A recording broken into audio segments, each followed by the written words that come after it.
Awesome. All right. Today I have with me Amber Gordon, and it took my brain a couple seconds as I was explaining to her just to put the pieces together. And I do know a fair amount of this guest, and I'm really happy to have her here. Her mom, I believe, runs one of the support groups in PA Yep. Lyme Resource Network. And so I am just, again, honored to have you here with us, Amber, and the few minutes that we spent ahead just talking and learning more about you. I'm so excited to share more with our listeners, and they can follow you then and find you and learn more about you too, because what you're working on to me sounds super exciting and awesome and a beautiful gift to share with the world. Oh, thank you so much, Anne. Yes, most definitely. And if you would actually just take a couple moments and share a little bit more about you and what you're working on and things like that, if you don't mind, please. Yeah, absolutely. So my name is Amber Gordon, and I live just outside Philadelphia, Pennsylvania. Currently, I am working as a trained therapist, and I also work as a coach as well. Full transparency, I am actually transitioning out of therapy and moving into the coaching world full time. I also have a podcast as well. It's called the Sacred Leadership Podcast. And my soul mission really is helping people to discover what their soul calling is and be able to live more in alignment with that. And with that said, for me, chronic Lyme disease was a huge part of helping me to really discover my purpose, my mission. So I really think that even the darkest moments of our lives really can shine a light on a lot of what we're here to do. So I work with my clients a lot there. And then I also am in a certification program right now to do shadow work, which is something I'll touch on in terms of my healing journey as well. And then I also recently went through a sound healing certification. So kind of doing a little bit of everything here, but definitely moved way into the holistic area of healing and found my home there. And I absolutely love it. That's awesome. That you're like the perfect guest too, and that you have turned this into something that you can see the bright side of it as well and use it as a strength and something to give back to the rest of the world as a gift. And I know that Lyme disease, tick-borne illness is not any kind of fun space to exist in at all. But again, like you found, there are some good to it and some positives and some things that it's added to your life to help to shape you, to give you a little bit more clarity about your soul's purpose. Mm-hmm. I love how clear you are about your soul's mission. That's so beautiful to hear you say that. And so then, if you don't mind, could you also share with us more of your experience with Lyme, when you really became sick? Do you know when you got bit by a tick? Do you remember the moment, or are you one of us who has no idea? You could share more about that. Absolutely. So my story actually starts a tiny bit before my first tick bite. I was actually born with a congenital birth defect of my entire left arm. That's important to the story because I was going through a lot of different surgeries, a lot of different pain medication. So my body was already under quite a bit of stress even before my first tick bite, which, we all know definitely didn't help things at all. So what I remember and what my mom has been able to help me recall, because we all know Lyme can definitely do fun things to our brains and our memories, is that when I was around the age of 14, we would always be outside. I, grew up in Pennsylvania. My parents had a property that was wooded in the back. My brother and I were outside all the time. And at the age of 14, my mom got a tick off of me. And, so we went to the pediatrician and they were like, oh, no problem. 2 weeks of doxycycline and she'll be good to go. And my mom is a nurse. And, at that time she was like, okay, cool. So 2 weeks of doxy and we're okay. And the weirdest thing was that I can distinctly remember from that point in time, my health just went downhill, just really went downhill. And they were blaming it on my congenital birth defect, saying that I was having weird side effects from being on so many pain medications, or because I had been under anesthesia so often. Basically they didn't know what the hell they were talking about. So they were just making things up. But I had, my main symptom was actually depression and anxiety. I was a horribly, horribly depressed teenager from basically age 14 to 17. I wouldn't shower. There's literally a family vacation that we went on where I'm wearing the same outfit the entire time that we were on this family vacation. And we would go out and do things. And we would get back to the hotel room and I would like go to sleep. I was so exhausted. And my parents just kind of thought I was a miserable teenager because they didn't know any better. And I just remember like I would sleep a lot in school, like first, second period, I would sleep and then I would get home at the end of the day and I would sleep before dinner. I'd wake up for dinner and then I would try to do my homework after dinner and then I would like go to bed. I was sleeping all the time. So depression, anxiety, I was so tired. And then I developed gut dysfunction. So, all the food sensitivities, like couldn't keep things down. I was either really, really heavy or really, really underweight. I was puffy at certain points, like my hair was falling out. Like it was horrible. And that basically continued until I was about 21, 22 years old. And at that point in time, I was going to college and I was all set to graduate and I was missing one lousy biology credit.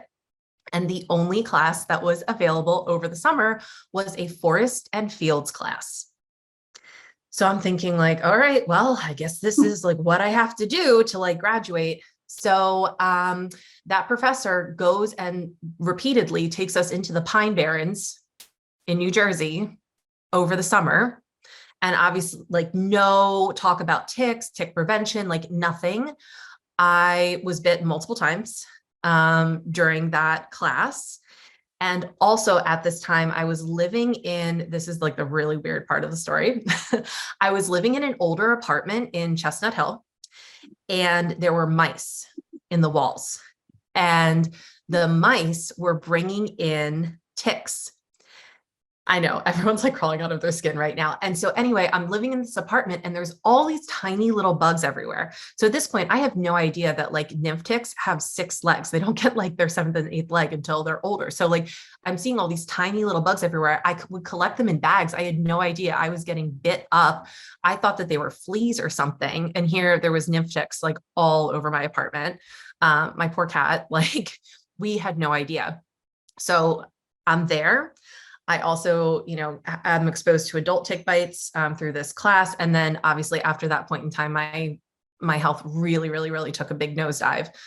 Other fun side effect that happened during this time, and I have no problems speaking about this because I think it needs to be spoken about. I got 2 out of the 3 Gardasil vaccines, and that really, really tanked my health. I had a horrible reaction.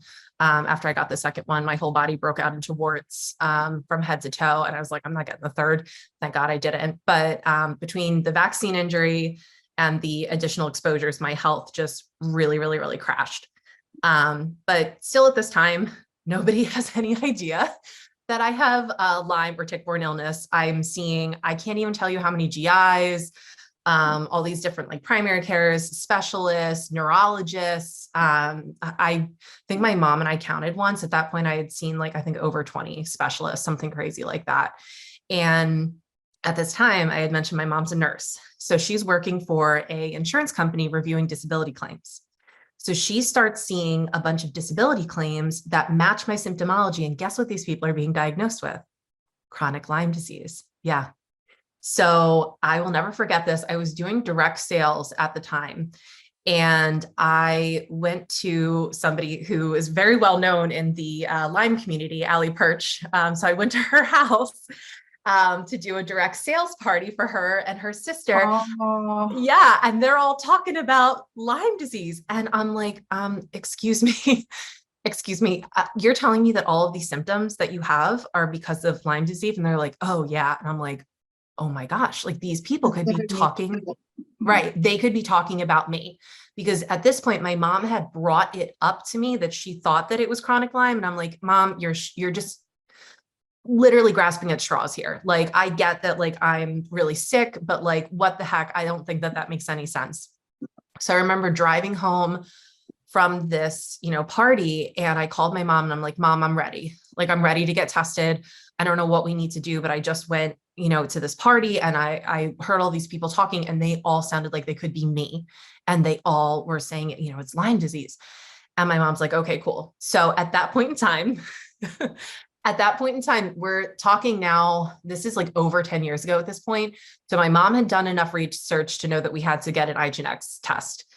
And we tried to get my primary care to write for it. They would not. LabCorp wouldn't draw my blood. Quest wouldn't draw my blood. So my mom actually drew my blood at the kitchen table for me. And we sent it away to IGNX. And I remember that 6 weeks being like terrifying, because I would do research and I would be like, oh my gosh, I hope I have Lyme disease. That would like explain so many things. And then simultaneously I was like, oh my God, I hope I don't have Lyme disease. This sounds like the worst freaking thing ever. So fast forward, we get my test back and it lit up like a Christmas tree. I had Lyme and pretty much every co-infection that the people can think of. Because especially with all those nymph tick bites, like, yeah, Bartonella, Babesia, Mycoplasma, like, or Licky, Rocky Mountain spot, you name it, I had it. I told people that I had co-infections, like people say they want Pokemon. You got to catch them all. Like that's my joke about it. And that was about the age of 24. I am 35 now. So the age of 24 to 29, I was in very, very intense treatment for the chronic Lyme and the co-infections that literally consumed my life. So that's the beginning chapter in terms of how I got it, how long I had it, what it was like before I figured out that I had it. And unfortunately, my story is all too common. Yeah. I'm still like processing hundreds of ticks. Like we talked about before, I have PTSD. You just I'm like, level, girl. This is the truth, but I also feel really bad sharing this with you. Yeah. It's like, I'm so sorry it happened to you. Like, I can't even fathom. Like, my brain really is just struggling to like process and to just be comfortable in my own body hearing that happen to yours. Oh my God. And you're so young. Oh God, you're so young to have had to deal with that at your age. Like, I was in my 30s, not that that's old, but like your college, oh God, your high school, your college. Oh, I'm sorry.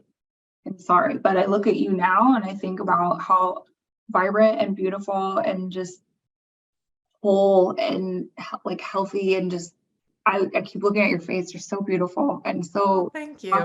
And I'm really glad that it was a long road to get here, but I am sure grateful to be here.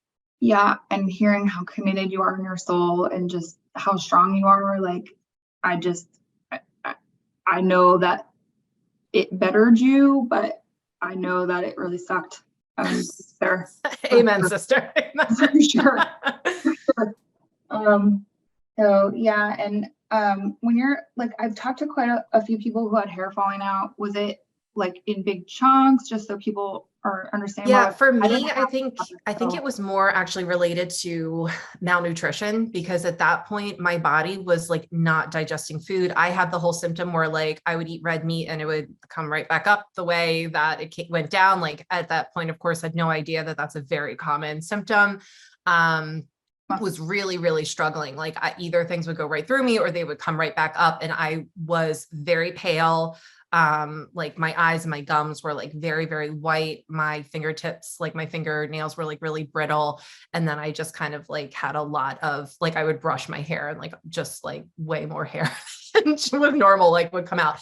And so that's where like, for me, I think that it was really a direct result of just being completely malnourished and not getting enough nutrition because my body was so inflamed at that time. That makes a lot of sense. Yes. Thank you.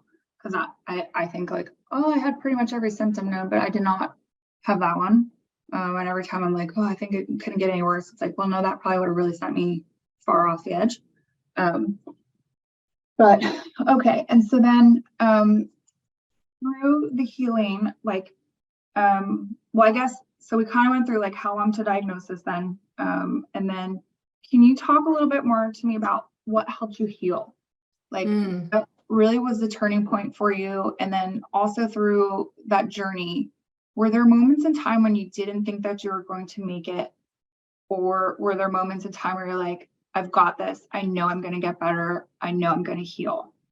Yeah, there was definitely both for sure. Like I said, my whole life revolved around my treatment from, basically, yeah, like I'm going to say like really intensely, it was like age 26 to age 29. The other piece that I forgot to mention, which is another common thing, especially for women who have Lyme and co-infections. I was having, again, horrible GI issues, and I had my gallbladder removed again before we knew that I had Lyme. And when they took my gallbladder out, it was just a lump of scar tissue. Like, it was not salvageable, like not functioning, not anything. It was just this lump of scar tissue. And I remember the surgeon like talking to my mom and being like, we have no idea how a healthy young woman would have a gallbladder that looks like this. But now, as we know, spirochetes love acidic environments. And what is more acidic than your gallbladder? And I know that that's all too common. So I think that that's, again, also where like we started relating a lot of my GI issues to like, oh, you don't have a gallbladder, but you know, that was like another part of it. And I say that because even as I was going through treatment, like food was a huge piece for me, like really dialing in my nutrition, really allowing myself to rest. The first part of my treatment was very traditional. I had a PICC line, and I was receiving IV antibiotics. I, was doing the rotating IV antibiotics, and I'm not here to say any one course of treatment is right, wrong. I am not a medical doctor. I don't know. All I know is what worked for me. That did not work for me. That did not work for me. Really what that did was it really put my body in more distress. It stripped away what little bit I had in terms of like good gut function. And it really was not a sustainable route to wellness for me. And then towards the end of my treatment, we really started looking more holistically. So at this time, I start seeing an upper cervical chiropractor. I start doing cryotherapy, infrared sauna. I start walking. I have a biomat. I start meditating. There's a lot that happens there. I start seeing a doctor that does complementary treatment. So there was IVs that were happening, but they were more nutritionally based. I did something called lipid therapy with a doctor in New Jersey. And in addition to that, we were doing like muscle testing for supplements and all that kind of stuff. And I will honestly say that that holistic approach was really the thing that helped my body. But the thing that really got me well was that I shifted my mindset. In the middle there, I was like, well, looks like this is going to be my life for the rest of my life. So I can either be miserable and I can suffer, or I can walk this path with as much grace as I can muster. And it was at that time that I start listening to podcasts about mindset. I start, reading books. I start looking into other people's success stories and seeing like, okay, like what happened for them. I read Man's Search for Meaning by Viktor Frankl, right? And I'm like, okay, this man can keep a positive attitude in a concentration camp, then like I can do this. And so I actually like wrote on the mirror at that time, like I wrote a whole list of affirmations, like you are vibrantly healthy. You are incredibly well. Your body is beautiful. Your body is divinely, crafted. You are so strong. You are so capable. And like every single time I would go to the bathroom, I would read those things and look at myself in the mirror and read those things as many times as I felt like I needed to, until I would start to have a little bit of confidence in my voice. Because there were definitely days where like that felt like the furthest thing in the world from the truth. But I would still stick with it. I was like, again, like if I'm going to do this, I don't have control over what I have to do, but I do have control over how I get to do it. And so that was the thing I started putting a lot of my energy into. I started learning about mindfulness habits. I started learning about breath work. I started learning about like how our brain can literally impact our cells and our DNA and like our energy and our mindset, like all of these different things. And I'm like, okay, like I actually get to be way more in the driver's seat than I thought I was able to be with something like a physical health issue. And me really deciding to co-pilot this whole process with my body was such a huge shift for me.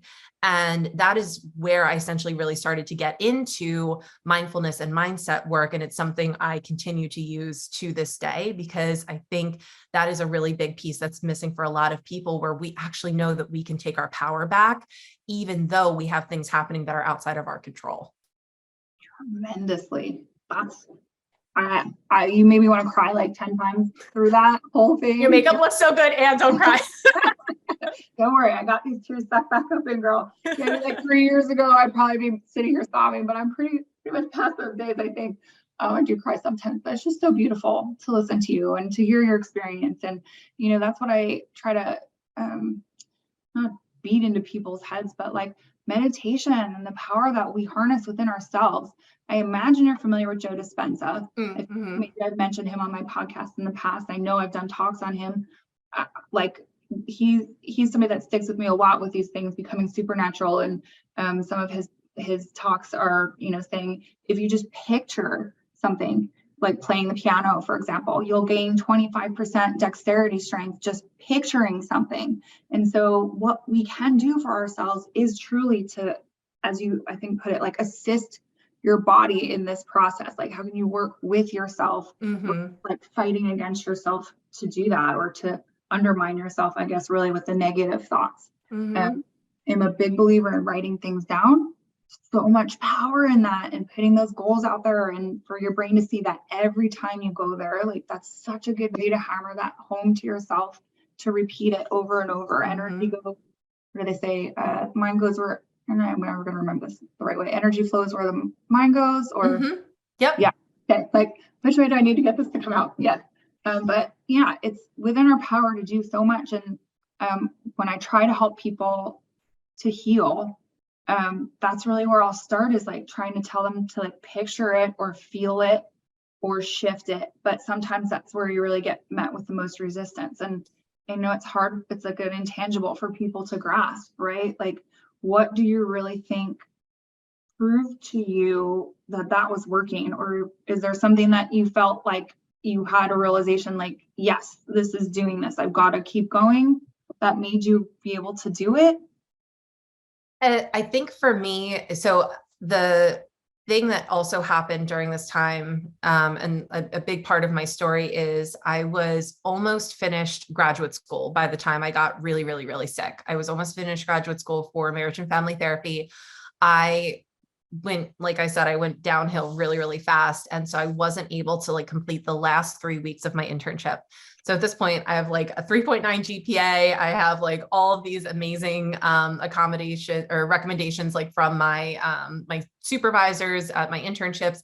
And I essentially like had to take time off, and I retroactively requested a medical leave, and they would not grant it to me because chronic Lyme disease wasn't a real thing. So my parents actually helped me fight this. We went to court over it. We lost, that's like a whole other conversation, because it was us against this really big institution. And they basically like painted me as somebody who I wasn't, even though we brought in all of these experts and my doctors and all this kind of stuff. And I almost gave up on my dream to be a therapist and to be able to help people. And when I started making these mindset shifts, I was like, no, you know what? Like, I'm not going to give up. Like, if this is something I want to do in my life, I'm going to do it. And at that point, I started writing to all these different online institutions. So this is obviously prior to 2020. Not many institutions were fully online at that point.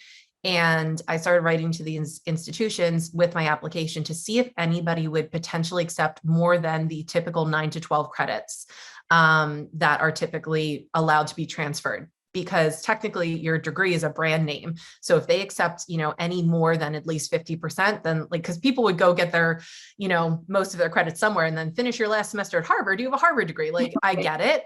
Right. But I was able to find this institution, North Central University, and they actually accepted the maximum. They accepted 30 of my 60 credits. And they did that for me. And I was able to go back to school and specialize in medical family therapy, is what I did. And so this ties into the story, because at this time I was learning all about the nervous system. And that was such a big eye opener for me, because I realized, like, oh my gosh, with my birth defect and like everything that I had been going through, my body has been in this chronic state of fight or flight my entire life, right? So my cortisol's through the roof. My body is constantly like ready to, basically fight or run away from something. And that's not the energy that we need, or the nervous system state that we need to be in order to heal. Healing actually happens in the parasympathetic nervous system state, rest and digest, right? Your body doesn't care about healing if it's thinking you have to like run from something. It's going to divert all of your energy into, again, raising your cortisol, your adrenaline, all that kind of stuff that's actually going to halt healing. So I begin looking at this and I start thinking like, okay, like if that's true, what do I need to do to help give my body these signals that we're in healing mode? And we get to rest and we get to slow down and we get to like redirect all of our energy to giving our cells what they need, to being able to, detox, to let go of the things that aren't serving us. And I think like that was honestly like the really big game changer for me, was putting together this, mindset work with the nervous system work, right? Because if our body is still in that sympathetic, everything's still going to be perceived as a threat. You cannot change if your prefrontal cortex is offline. You can't, you literally can't do it, because your body's not going to let anything new in because it's going to perceive that as a threat. So when I started to like put those two things together, that was like really when I was like, okay, yeah, we can really, really, really do this. And I think that's like the biggest thing when I talk to people. I'm like, okay, like, what are you doing for your nervous system regulation? Because this is tough. This is hard. You're going to feel like, literally the world is against you because your own body is acting like it's against you. What can we do to actually shift that thinking so that you're offering love and compassion and acceptance to yourself? Because that's the energy that's actually going to allow you to work in collaboration with your body.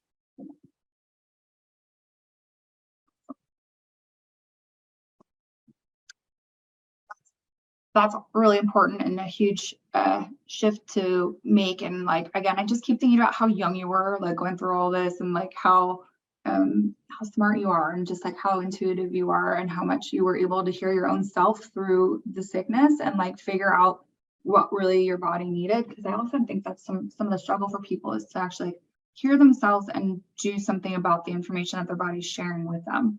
And so for you, it was kind of like, this isn't working, let's figure out something different. And you were able to act on that and figure out a different path for yourself through the darkness.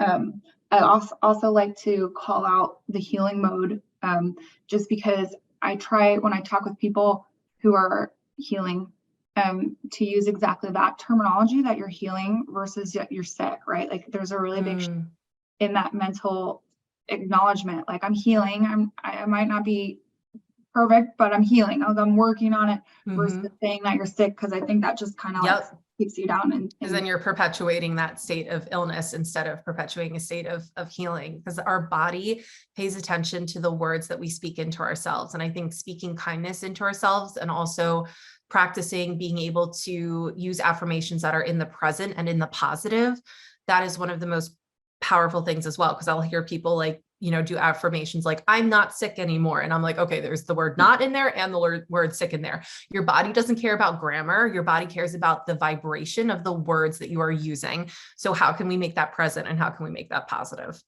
Yes, very much so. And I know like sometimes it's hard to go to the positive, but it's possible. And like, you just have to keep practicing. The other thing I say too is like, just keep practicing it over and over, and eventually it becomes more comfortable. Like I remember when you were saying like you would start saying things and then slowly you would develop a confidence, eventually, like after you kept repeating it to yourself, the goals that you had written down. And I just think that's important for people to understand too. It's like, it's not immediate. It's not like you say it once. It's not like you just poof and it's done. It is a matter of really like truly growing those muscles, flexing those muscles, practicing over and over. And that also makes me think about meditation. So, you talk about that too, but like, people are like, I can't meditate or whatever. And it's like, no, you can. You have to practice. Like it's something that you're not going to be comfortable in maybe ever. I don't know. Maybe people. Yeah, I know. I still like, there are definitely days where like I'm a great meditator, and there's other days where I'm like, okay, meditation today is taking a walk, or meditation today is taking a drive in the car and listening to music, right? Anything that allows your mind to be present focused is meditation. It doesn't have to be like you sitting there with your, legs crossed being like, like that, it doesn't have to be like that. That's fantastic if you can do that. I also love like candle meditation is really great. You light a candle and stare at a flame. It gives your mind something to focus on. And then, just kind of allowing those thoughts to come through and then gently guiding yourself back. The other thing that I will tell people often is that if positive feels like too big of a stretch for you, go for neutral, right? What neutral statement can you adopt that actually feels real and good and true and aligned for you right now, that you can get behind 100%? And then once you feel really good with that neutral statement, maybe then we can stretch it to a positive. That's a good way to do it too. And were you like measuring your progress as you were healing? Like, did you use any kind of system, or was there any sort of physical marker or something that you could help yourself with to measure your healing? Yeah, so this is actually a really interesting thing because this is actually the way that I do cryotherapy now. So cryotherapy, you're never in there for more than 3 minutes, right? When you get into a cryotherapy, it is really freaking cold. And I literally tell myself, I'm like, okay, we're going to be here for the rest of our lives. Like that's what I tell myself. I'm like, don't give me a countdown. Don't tell me I have 10 seconds left. Don't anything. Like, you can talk to me, you can whatever, but do not give me a countdown.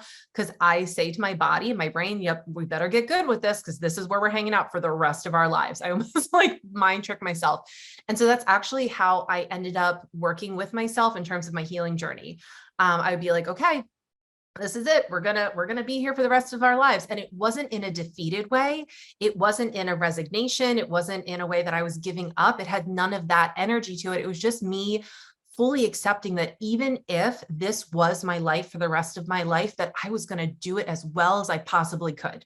And so we were just going to get up every day. And if it was a good day, fantastic. If it was a challenging day, okay, like, let's see what we need to do to kind of like support through this very challenging day.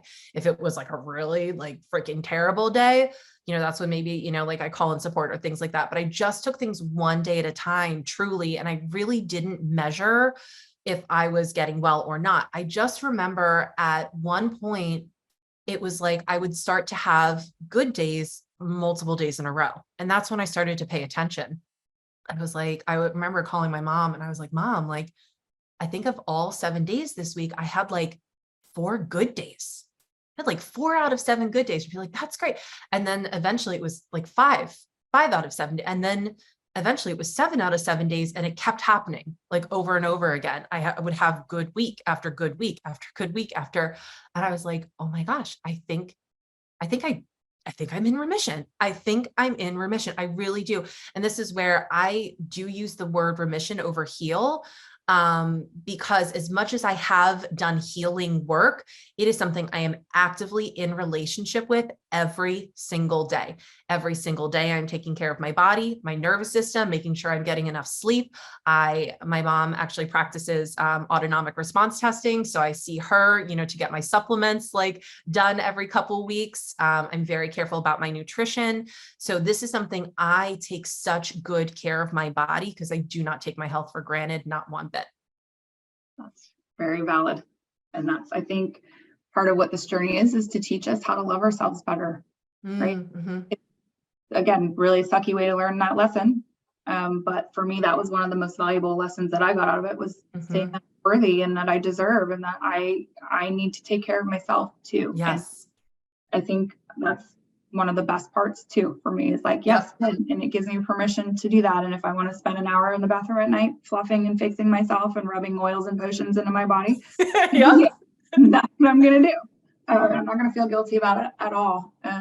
And I do think that's a really valid point though for listeners to understand, is that I'm often met with resistance from people who are like, I can't do that, or that's a luxury or whatever. And it's like, I can remember nights when I would lay in bed waiting for them to repo my car because I had no money. And it was really hard for me. Like, I can remember fighting with myself to spend $5 on something for me for my birthday, let alone to like put money out to take care of myself. And it was really hard to convince myself to invest in myself. But we're the best investment that we can make. And I think it's really paramount in getting better from this disease, that you have to accept that you must shift that mentality and make yourself a priority and make yourself important enough to take the time to love yourself and to fix yourself. And it costs something. It's sort of unfortunate, but when you take that jump off and say, I'm going to do this for myself, you're really putting that message out to the universe to support you in that endeavor. And there will be a way for you to get to where you need to go. You just have to be committed enough in your mind that you're worth it and you won't stop at anything. Like, you will not take no for an answer. You will just keep going. And it's hard to find that energy to be strong enough when you're not well and when you're sick. Yeah, it is really like, you have to dig really, really deep. And I think that was the first half of the time that I was in treatment. My mindset was horrendous because I had based my identity around who I was to everybody else. I was that person who I was always working 3 jobs. I was always like going out with my friends on the weekends. Like, even though I was very sick, I would always find ways to go to work, push myself through school. Because I was like, well, I guess this is normal, because it was my normal. Like, I didn't know any different. And that was one of the things that, like, when my car was taken away, when my job was taken away, when school was taken away, when going out with friends was taken away, like everything was taken away. And you're just like laying there in bed. You can't even move because you're so tired and you feel so terrible. Maybe it's been a minute since you showered, because we all know showering is so exhausting. And you're like, wow, like who am I? Who am I? Like, what is the point of all this? Why am I even going to fight to stay here? I had that conversation so many times, and I have no shame in saying that for half the time I was really, really sick, I stayed here for other people. I stayed here for my mom. I stayed here for my grandmother.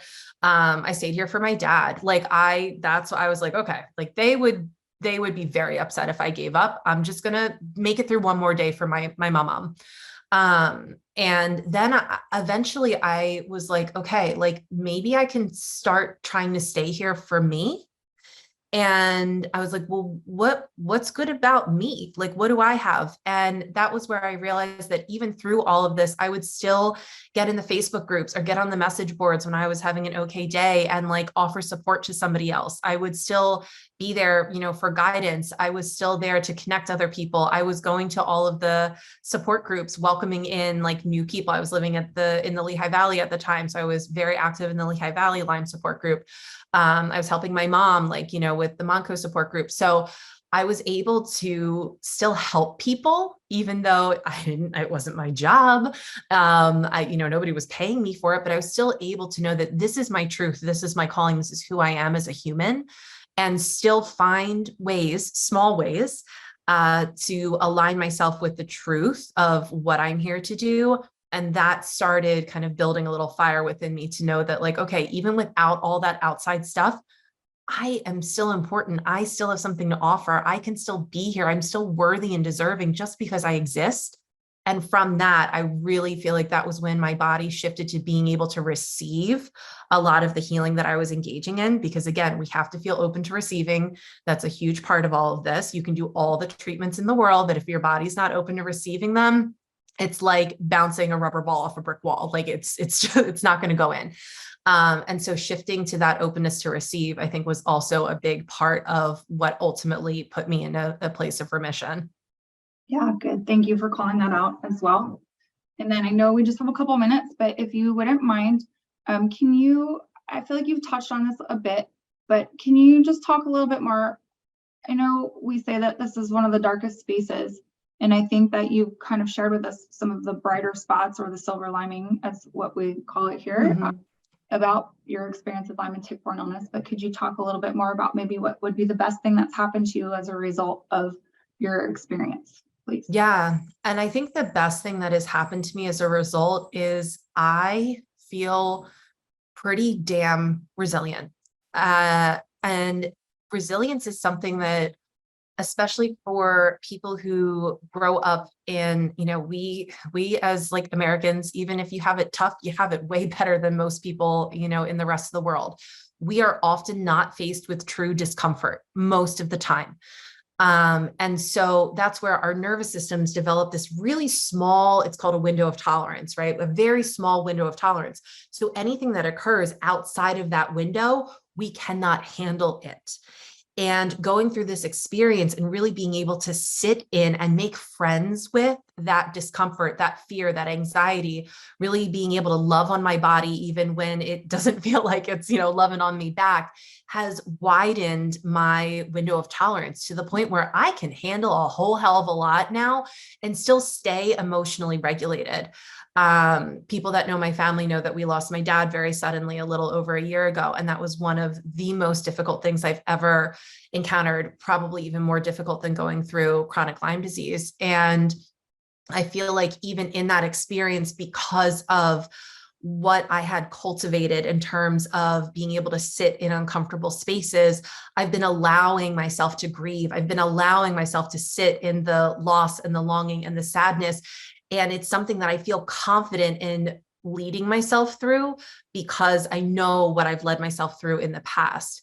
And I think that is ultimately the biggest gift for me, is knowing that I would not have this depth of empathy. I would not have this expanded window of tolerance. I would not have this understanding of what it's like to be in that challenging space if that wasn't part of my lived experience. And one of the, types of people I love helping the most are people who have chronic health challenges going on. Whether I'm working with them as a therapy client or a coaching client, or they're an entrepreneur and they also have something, I call it a little extra special sauce on the side.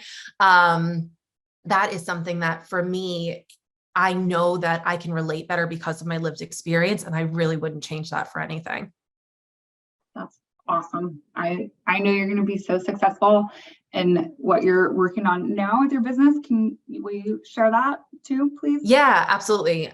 So as I had said, I went to school for medical family therapy. So a big chunk of my professional life up until now has been primarily focused on being a therapist for people with chronic health conditions. But also through that, I realized that I really love working with people who feel like they have some type of soul calling. And this is where, for me, I realized what that was through going through chronic illness. And when you know that you feel called in a certain way, whether it's, to do healing work, or maybe it's to speak, or maybe it's to run your own company, there's something that you know that you're more aligned with than whatever you're doing. Those are the folks that I love working with. I call them soulpreneurs, right? Like they're entrepreneurs, but they got soul in it. So it's soul-driven leadership is, the area that I'm moving into. And then we obviously do a lot of subconscious work in that, to be able to talk about core narratives, subconscious feedback loops, all of those different things that often block us from feeling like we can actually live in alignment with, our soul mission. And I think that ultimately, if all of us were able to step into knowing that we can and are doing that, the collective would be much, much, much, much better place for it. Yes, very much so. And so thank you for helping raise Earth's vibration and get more people into that space, and for acknowledging that your own heart calling was leading you down that direction instead. And I think maybe that's the best silver lining, is just, again, like, you found your life purpose, right? Like, how much more beautiful a thing.